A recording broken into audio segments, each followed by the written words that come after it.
Okay, afternoon, Adam. Afternoon, Pete. Thanks for joining us today. We've had this idea for quite a while of trying to get us all chatting about sports that don't make me laugh.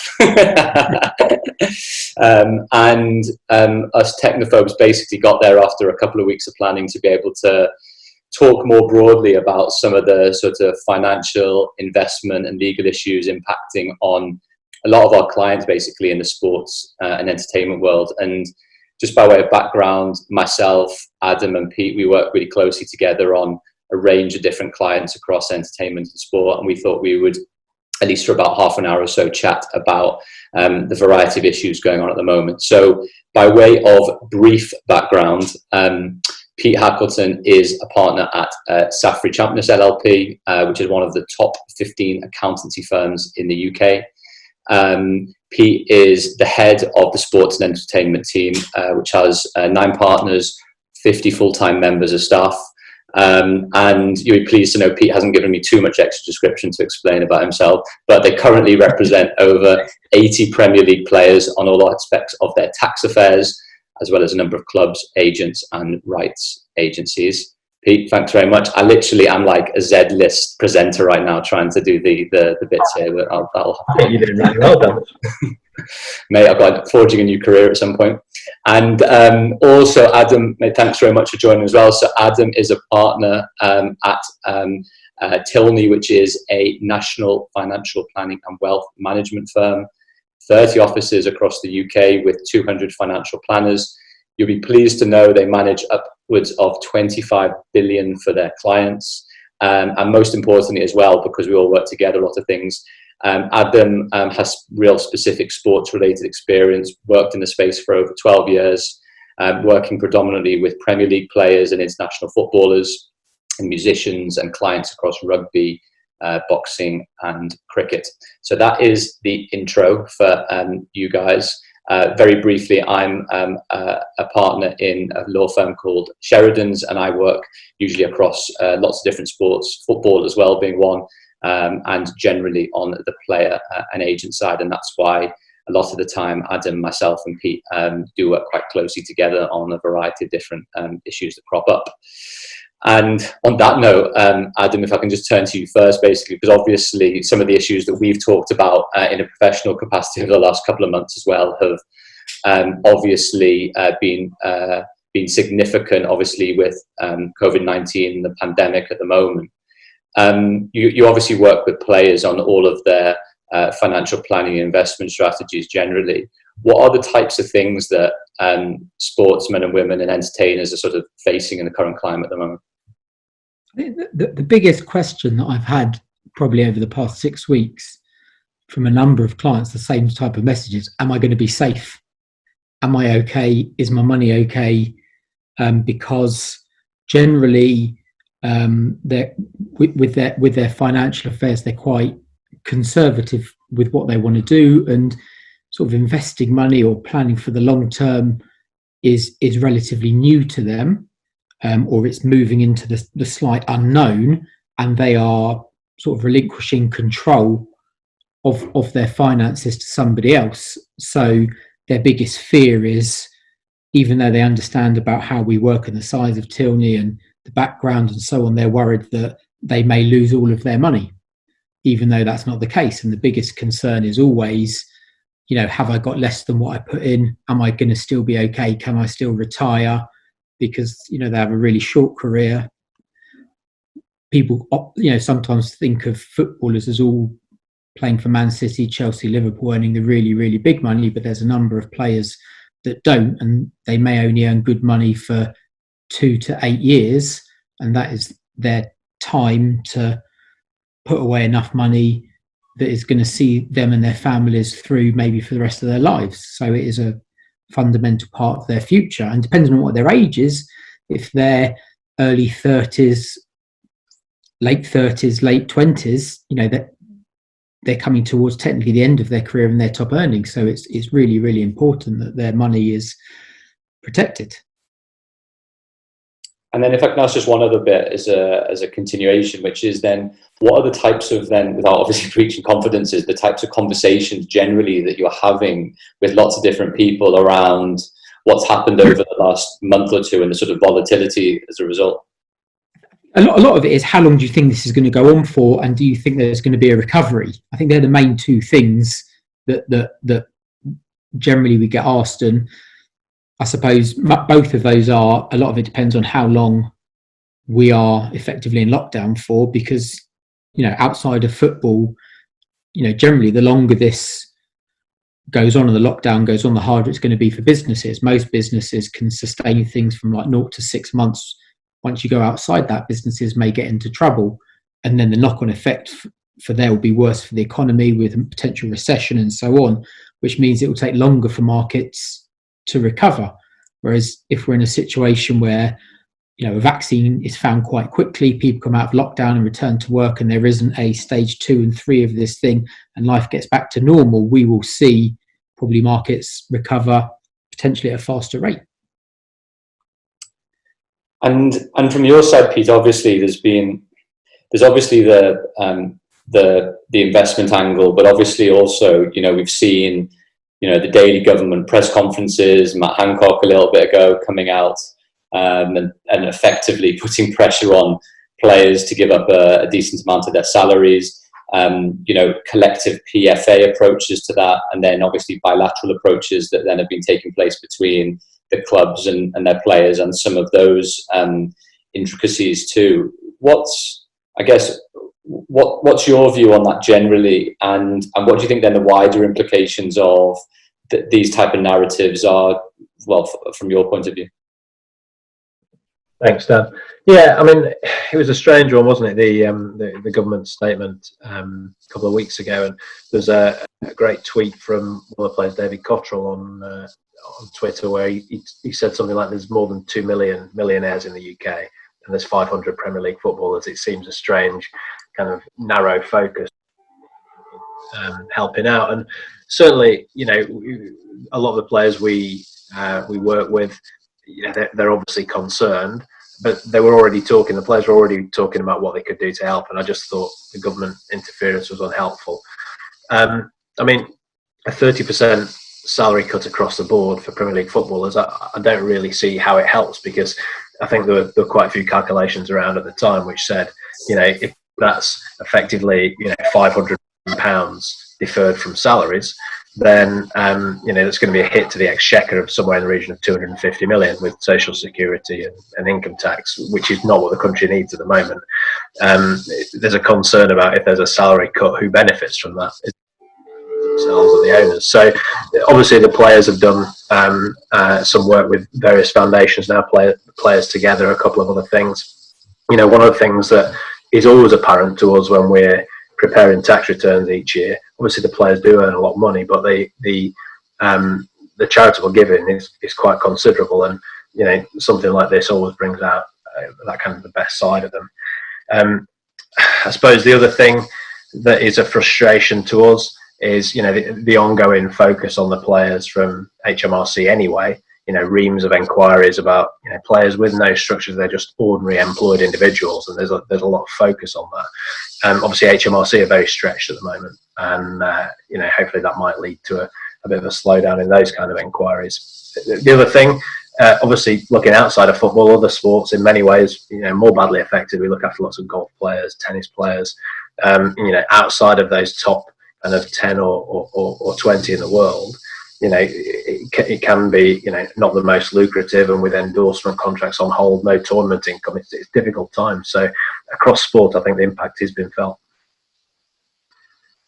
And more broadly as well, if we're taking that specific example in mind, and then as a general idea, what do you think, if we're talking about football particularly, what are the sort of key tax considerations for Premier League players in this sort of pretty uncertain climate, this sort of current climate we're seeing right now?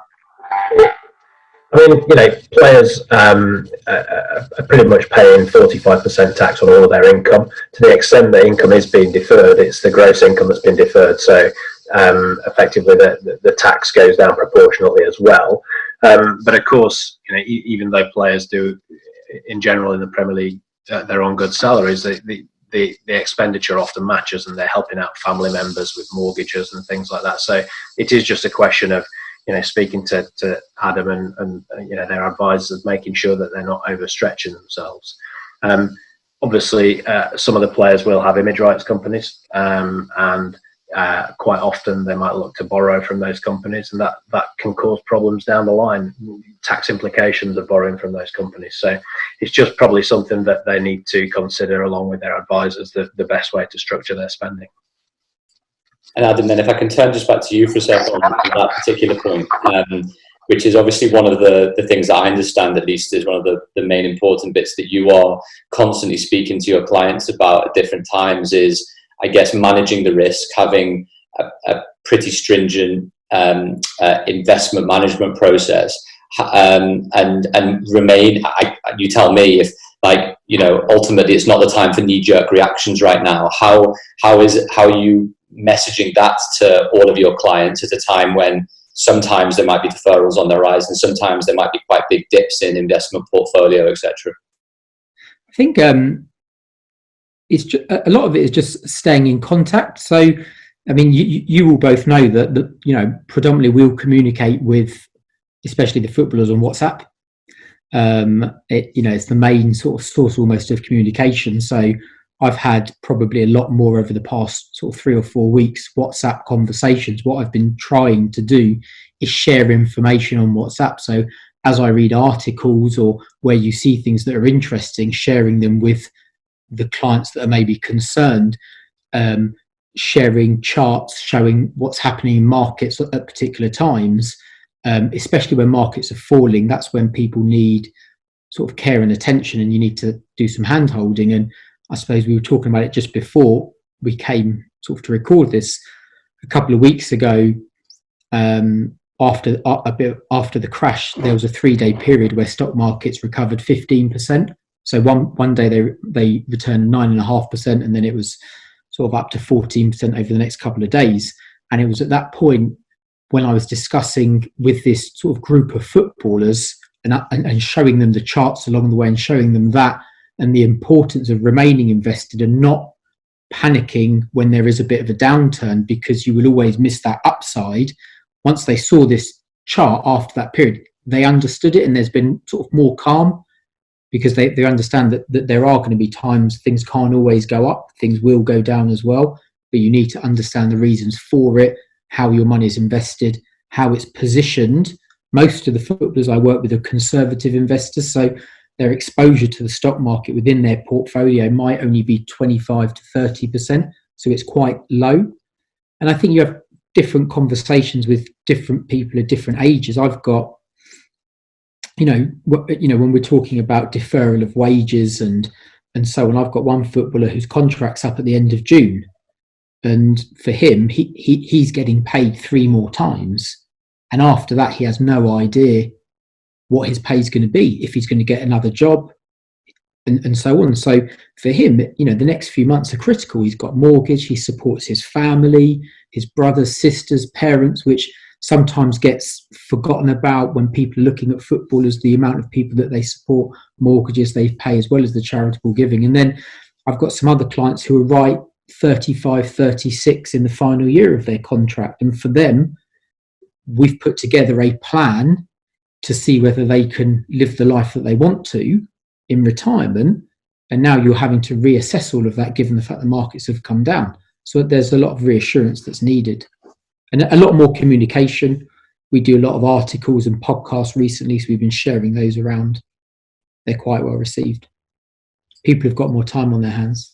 Definitely do. That's one thing some of us do. So, Adam, based on then when you were just talking before about constant communication and speaking to the clients more in depth, obviously, because they've got more time on their hands, and obviously the financial implications of the crisis and what's been going on. I guess part of what you're trying to do as well is manage players' short-term and long-term objectives. Short-term, if there's deferrals, and we'll talk about wage deferrals and reductions in a minute with Pete. If there are those things, that they do have some liquidity to a degree, but at the same time are thinking about retirement and thinking about 30 years in the future for some of their financial plans.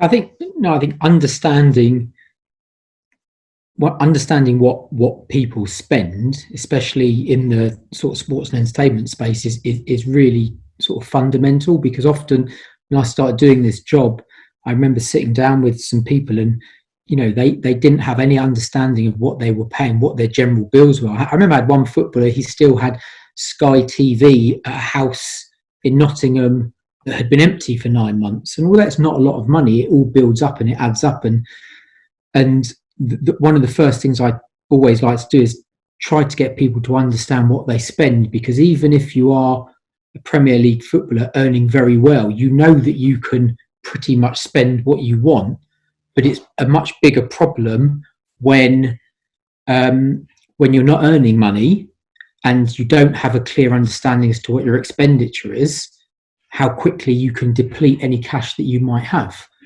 So understanding what people need on a month-to-month basis or an annual basis is fundamental. We do some sort of longer-term sort of cash flow planning with them, which will show effectively, we'll run it until their retirement age, which could be 35 to 38, and effectively their income falls off a cliff to zero. And then we need to see, actually, can you live the rest of your life if you never worked again, or if you coached earning 20, 30,000 pounds a year?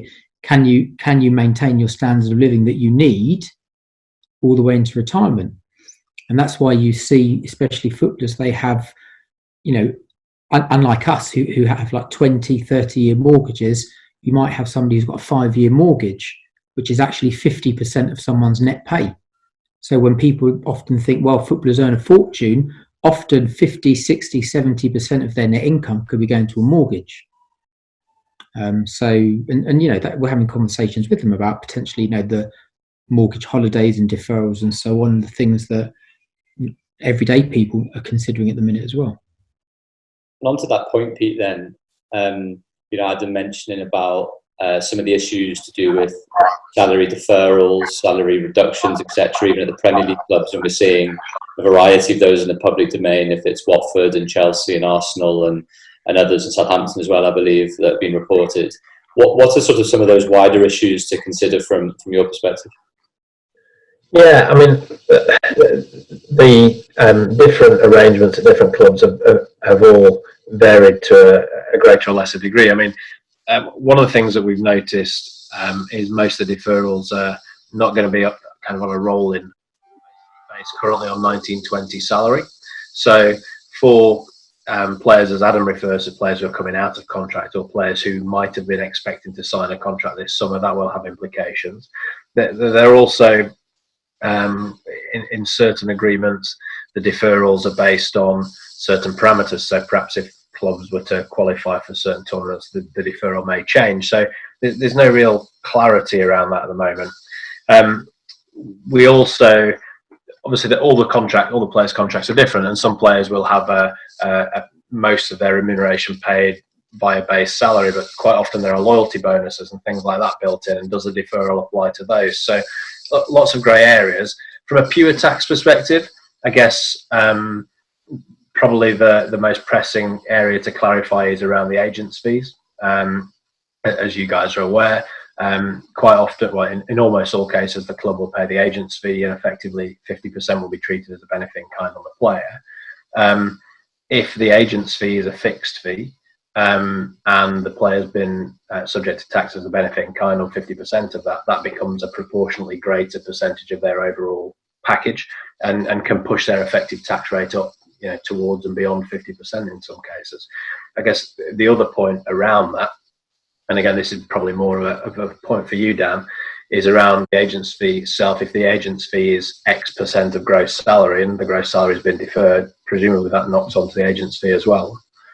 Yeah, so one of the things we're thinking about there, just generally when we're possibly giving advice, is, does the agent's fee as a proportion get deducted? Is that agent's fee excluded? If it is, what portion of it? Presumably it might only be the player element, because obviously the agent is representing the club in different ways as well. So yeah, there's a few different elements to all of that. And I think, whereas we saw before, as we mentioned, that initially, at least, the Premier League was trying to come to some arrangement, or the PFA and the Premier League were trying to come together for some type of uniform approach.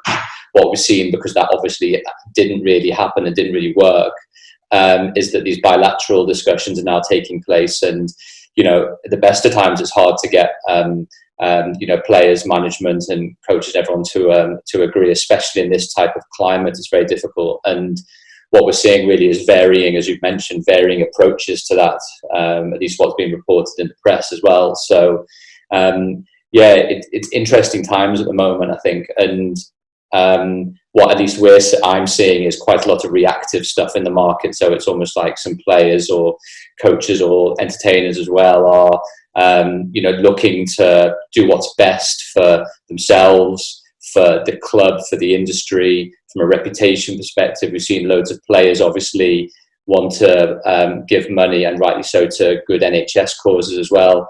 One of your colleagues, Reese, wrote a great piece on that recently as well. So I just think the other thing that would be quite handy as well is, if you compete, I know I haven't probably talked about it in too much detail, is to actually demonstrate the advantages from a tax perspective of players donating out of their gross salaries, or rather their net salaries, rather, from a charitable perspective maybe as well.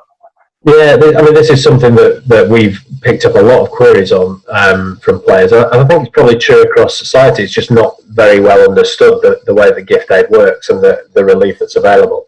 I was going to plug him as well. Reese's blog on tax in sport, it summarises it really well. But effectively, if you have a player who is contributing £100,000 to Players Together or one of the other charitable, effectively the way that works is, the player gives 100,000, but the government then grosses it up for 25% tax. So the charity receives 125,000. The player then can then claim tax relief in the tax return, and they get tax relief on the 125,000 at 25%, which is another broadly 31,000, just over 31,000. So net, the player's given away £69,000. But the charity has received £125,000. So effectively, on that 69k, the player's had his 45% tax relief. It's a really good way of funding these charities and making sure that they can, you know, do maximum benefit with the funds that they're given. And, you know, like I said earlier, we do see the players generally tend to be quite high charitable givers, but perhaps hadn't realised the tax implications of that. So it is an important one. And I think maybe just as a last point for all you guys, because we were talking before about working from home, the challenges that faces. We've all got kids, all trying to manage different things at different times as well. Is like, maybe just generally, how are you guys finding it? What are you guys doing in your spare time a bit? What podcasts you're listening to? What you're reading? What you're actually managing to do? I know Adam's got some lovely spa suggestions for us that maybe you can chat to us about. So yeah, maybe Adam, do you want to kick us off? I said one of the things is Jackson's had enough of us guys. I don't think he wants to know. He wants to get out of the room. Pete, you can talk, and I'm going to go and let Jackson out. I mean, you know, it's an unexpected situation, isn't it? We've got 3 boys. Obviously, they've got their online schooling, but other than that, the weather's been great, so they've been outside. I suppose, you know, from a work perspective, it's different. Sometimes the calls aren't as a substitute for seeing people face to face. Sometimes the technology doesn't quite work, but in general, it's worked pretty well. We're still quite busy. I've been entertaining myself by reliving my youth and trying to beat my boys at football. A few keep you up challenges, which I can send you a video of later if it's helpful. But in terms of reading, you know, my house is Harry Potter dominated. It just seems to be Harry Potter in my house. It doesn't matter how many times I've read them; I just want to read them again. So. And you've been running as well, mate, by the sounds of it. Tell us about that. Yeah, I've been trying to put a few miles in while I've been off. I was saying to one of my colleagues earlier, I'm 42 years young. I've done 1 half marathon in my life before lockdown. I've now done 3. So I don't know what it is. If you can only run 1 today, make it a long one. I think that's the suggestion. So aiming to knock a couple more minutes off. I want to go under 1 hour 40 before I get back to the office, and too many meals and too big to run. Pete, my record was an hour 39 back in the day. So well, I do like a target, you know that. There you go. You know, for us, I've always worked sort of fairly remote anyway. Tilney, the business made the decision 6 weeks ago for everybody to work from home, and it's been seamless in terms of speaking to my team and dealing with people, having sort of conference calls and phone calls. You do sort of miss the face-to-face contact with people, but people are adapting. Myself and my wife, we've got 2 children, so we're sort of homeschooling them. We both had like what we think is a mild form of COVID for 2 weeks, where it just sort of dragged on. I think I shared with you it was great content, mate. You were like, you did the mustard challenge, didn't you, or something like that? Yeah, because I think Andy Goldstein did it on Talk Sport originally on his Twitter page. I think he ate an onion, a lemon, and vinegar, and I had English mustard at home, soy sauce and vinegar. And I thought, let's record it. And I was really nervous because I knew I had no sense of taste or smell. And I was just like, well, I hope it doesn't blow my ears off. But I had a spoonful of English mustard, Coleman's, and it was fine. I couldn't taste anything. It's still not 100% my taste. And in case anyone noticed, my daughter decided to paint my nails on Saturday, and my wife won't tell me where the nail polish remover is. So they're on at the minute.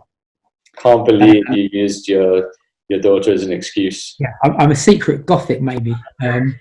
I've been doing a lot of exercise as well. Like we've got some nice sort of fields out the back, sort of the back of my house. So it's been really nice. The weather's been amazing. I think that's helped everybody.